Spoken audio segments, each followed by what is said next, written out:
Аз съм Йордан Иванов, кандидат за ваш народен представител от ГЕРБ-СДС Добрич.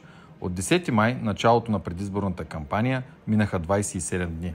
Над 270 часа от тях посветих на срещи с вас, моите потенциални избиратели.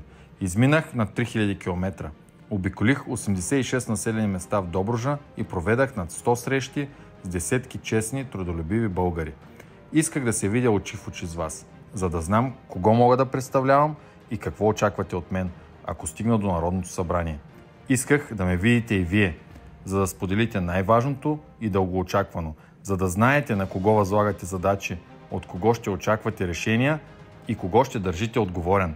Всяка вечер разказвах на семейството си какво съм научил през деня от вас и получавах пълната им подкрепа, че си струва, че можем, и трупах сили за новия ден. Заедно стигнахме до извода, че родината ни България има нужда от сигурност и стабилно правителство, което да изпълни програмата си в пълен 4-годишен мандат. Благодаря ви за времето, благодаря ви за вниманието, благодаря ви за отговорностите, които ми възложихте. Заедно можем да постигнем целите. Гласувайте за ГЕРБ-СДС с номер 22 и за мен, вашия народен представител с преференция 102, за да се поздравим с победа на 9 юни.